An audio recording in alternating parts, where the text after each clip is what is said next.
प्रधानमंत्री नरेंद्र मोदी जो हैं वो रोड शो कर रहे हैं, सीधी तस्वीरें तो दिखा रहे हैं, लेकिन एक और यहाँ पर बात निकल कर आती है। प्रधानमंत्री नरेंद्र मोदी खुद इतने रोड शो, इतनी जनसभाएं कर चुके हैं, विपक्ष 1/3 नजर आता है बीजेपी के सामने बात प्रचार प्रसार के। देखिए, विपक्ष के साथ एक समस्या क्या है कि वो उस तरीके के लोगों के बीच उठना बैठना शुरू कर देते हैं कि जो केवल तारीफ करने वाले लोग होते हैं।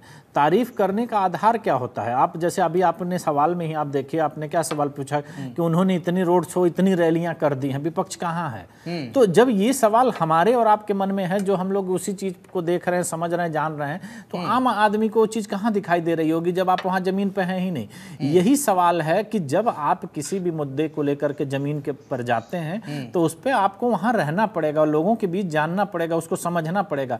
ये विपक्ष चीजों को नहीं कर पा रहा है, वो दिल्ली से तक ही सीमित रह गया है, चाहे वो स्ट्रेटजी बनाने की आप बात करें, चाहे किसी भी चीजों पे।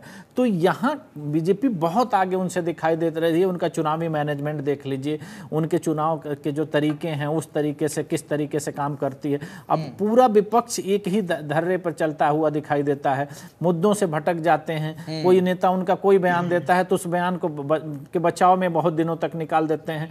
वो अपने विजन में क्लियर नहीं है और वो धरातल तक उन चीज़ों को लेकर जाने में केवल आंकड़े देने से अगर आपको लगता है कि आप सफल हो जाएंगे तो ये गलत है। आपको उसके लिए मेहनत करनी पड़ेगी, जितना बड़ा लक्ष्य उतनी बड़ी मेहनत।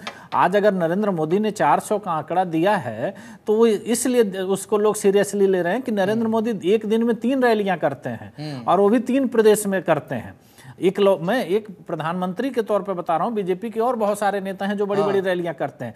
तो लोगों के अंदर ये भरोसा जागृत होता है कि अगर नरेंद्र मोदी इतना काम कर सकते हैं, इतनी रैलियां कर सकते हैं, लोगों के बीच जा सकते हैं, तो वाकई ये लक्ष्य पाया जा सकता है। तो इस चीज को विपक्ष में जब तक भरोसा नहीं वो लाएंगे तो केवल बात करने से कि हम सरकार बदल रहे हैं, हम 4 तारीख को देखिए, 4 तारीख को तो सब लोग देख लेंगे, उसमें बचेगा क्या? लेकिन आपकी मेहनत दिखनी चाहिए जो अब तक नहीं दिखाई दे रही है, उस तरीके से जिसमें आप सरकार बदल सकते हैं, वो कहीं ना कहीं मिस है।